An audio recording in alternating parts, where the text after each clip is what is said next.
श्री हरिवंश महाराज जी, आपके चरणों में कोटि कोटि प्रणाम।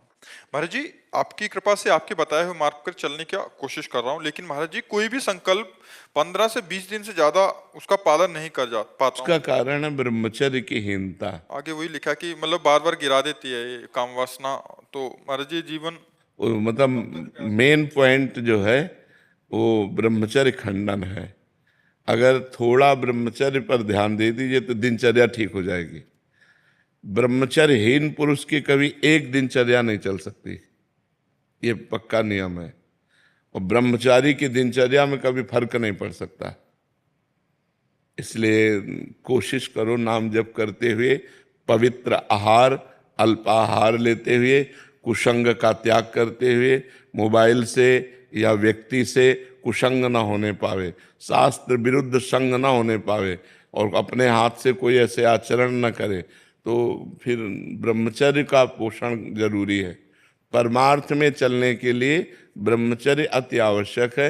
यदि चाहे वो गृहस्थ ही क्यों ना हो, तो गृहस्थ का मतलब थोड़ी कि रोज पे विचार करो, नहीं, एक उसमें भी मर्यादा है।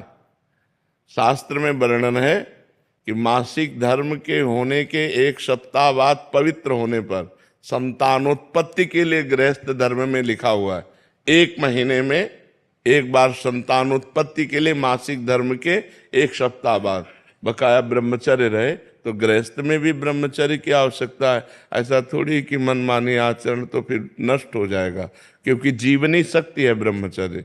वो जब तक ठीक नहीं रहेगी तब तक ठीक नहीं रहेगा। तो ब्रह्मचर्य पर सुधार करो। क्यों भाई? हाँ, मतलब कोशिश पूरी करते हैं महाराज जी, लेकिन 10 दिन एकदम अच्छे से रहेंगे।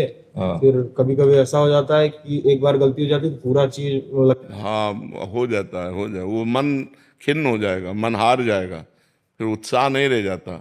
वो आपका ही नहीं, सबका होता है। तो जो हमारे उत्साह को नष्ट करे, भगवत प्राप्ति के मार्ग में उत्साहहीनता पैदा कर दे, उसके प्रति तो बुरा भाव आना चाहिए ना। धिक्कार है हमारे जीवन को, जो मैं ऐसे गिर जाता हूँ, अब नहीं गिरूंगा, फिर चलो, फिर अगर गिर जाओ तो फिर अंदर से क्लेशित हो, फिर तो एक दिन आप ऐसा आएगा क्रॉस कर जाओगे।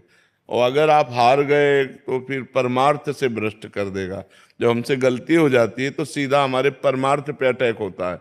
जो हमारी साधना चल रही होती है वो शिथिल हो जाती है कि यार अब क्या करें, अब तो फेल हो गए। अब नहीं, हम फिर कमर कसें, फिर आगे बढ़ें। 1000 बार फेल हो जाए तो 1000 बार हम प्रयास करें। ये मनुष्य जीवन को हम व्यर्थ नहीं जाने देंगे, हम इसे भगवान की प्राप्ति करा के ही रहेंगे। समझ रहे हो ना? हारो मत। जब आपका साधन आगे बढ़ जाएगा तो सब प्रपंच छूट जाएगा। अभी साधन ही लड़खड़ा रहा है, बार बार साधन टूट रहा है। 10-5 वर्ष एक रस साधन चल जाए, वही सिद्ध हो जाएगा।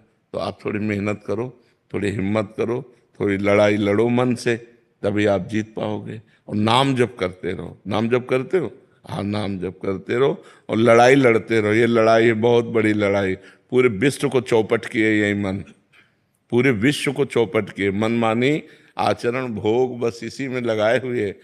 परमार्थ ऐसे चढ़ाई और पतन ऐसे है। तो चाहे जैसे जल को छोड़ो तो नीचे की तरफ सद से चला जाएगा, लेकिन ऊपर की तरफ चढ़ाना है तो यंत्र की जरूरत पड़ेगी।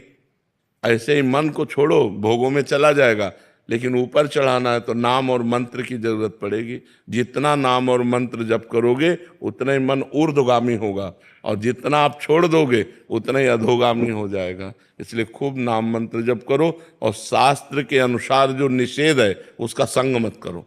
पराई बहन बेटी का संग मत करो, मोबाइल से गंदी बातें मत देखो, गंदे लोगों का संग मत करो, गंदे विचारों को अंदर जब आए तो उनको काटो नाम जप के द्वारा, कोई गंदी क्रिया ना होने पावे, तब जाकर हम आगे परमार्थ में बढ़ते हैं। महाराज जी नाम जब करते करते कब नाम छूट जाता है और कब गलत चीज में लग जाते हैं महाराज जी, इसका पता नहीं। हाँ, एकाग्रता भी समझ नहीं पाई ना, नहीं तो 1 सेकंड की भी हरकत को पता चल जाता है मन की।